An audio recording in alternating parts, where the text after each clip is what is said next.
안녕하십니까. 저희는 여론조사 데이터와 실제 득표율 간 상관관계에 대한 탐구를 진행한 엘렉투스 팀입니다.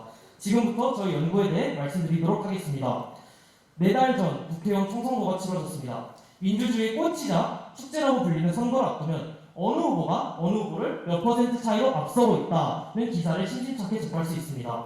바로 선거 전에 실시되는 여론조사에 관한 기사들인데요. 그러나 실제 결과를 열어보면 여론조사 결과와는 다른 경우가 비일비재합니다. 여기 도표를 보시면 20대 총선의 경우 조사당 당락 여부가 틀린 지역구가 맞은 지역구보다 오히려 더 많은 것으로 나타났습니다. 선거법 개정과 조사 방식 개선을 통해 이번 총선에서는 그나마 개선된 결과가 나타났지만 여전히 국민들의 알 권리 충족에는 부족한 상황입니다. 이를 해결하기 위한 방법을 고민하던 중 여론조사 데이터의 가공 과정을 거쳐 득표율을 예측할 수 있는 모델을 만들면 보다 더 정확하게 득표율을 예측할 수 있지 않을까라는 생각을 하게 되었고 탐구를 진행하게 되었습니다. 탐구 과정은 다음과 같습니다. 우선 20대와 21대 총선이 실시된 모든 지역구를 전수조사하여 후보자, 정당, 그리고 3위 이상의 득표율을 기록한 후보자의 득표율을 확보하였습니다.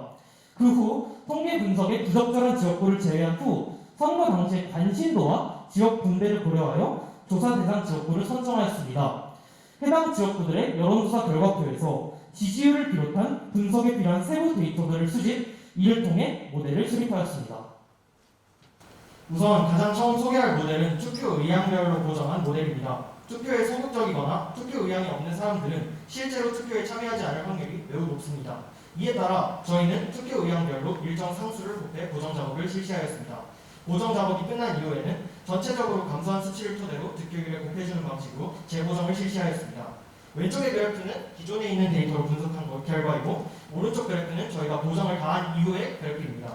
이 그래프에서 예측 득표율과 실득표율이 일치하는 것이 가장 이상적인 상황이라고 말씀드릴 수 있겠고 회계곡선의 기울기와 R제곱 값이 1에 가까운 저희가 고정한 이후의 데이터가 가장 유의미한 결과를 냈다고 해석을 할 수가 있습니다. 그 다음으로 두 번째로 소개할 모델은 보편적 인식에 따른 모델입니다. 여기서 보편적 인식이란 대한민국 사회에서 상대적으로 더 연령이 높아질수록 더 많은 사람들이 보수 정당을 지지한다는 것입니다. 저희는 여론조사 참여자들의 50대 이상 인구 비율과 실제 해당 지역구에 거주하고 있는 50대 이상 인구 비율을 비교하였습니다. 만약 실제보다 50대 이상 인구 비율이 높게 조사된 여론조사의 경우 저희는 보수 정당에 대한 지지율을 낮게 고정하였고 반대로 실제 비율이 높은 경우에는 보수 정당에 대한 지지율을 높게 고정하였습니다. 첫 번째 모델과 동일한 방법으로 그래프를 그려보았을 때 R제곱 값과 1 값은 R제곱 값과 기울기 값은 1에 조금 더 가까웠지만 Y절편은 0과 큰 차이가 났습니다. 저희는 이러한 문제를 해결하기 위해 일괄적으로 차이나는 Y절편의 크기만큼을 더해주는 방식으로 보정을 실시하였습니다. 세 번째로는 연령별 후보 지지율에 따른 득표율 보정 모델이었습니다. 저희는 연령별 후보 지지율과 실제 해당 지역구에 거주하고 있는 인구 비율을 곱해서 득표율 수치를 보정하는 작업을 실시하려고 하였습니다. 하지만 여러 번의 저희의 경험을 통해서 해당 작업이 실제로 지금 여론조사 예측 기관에서 시행되고 있다는 것을 알게 되었고 저희가 수행하려던 작업이 사실 실제로 이루어지고 있다는 것을 알게 되었습니다. 유일 탐구 결과에서 보이는 것처럼 두 가지의 보정 방식은 실제 득표율을 예측하는 데 효과가 있음을 확인하였습니다.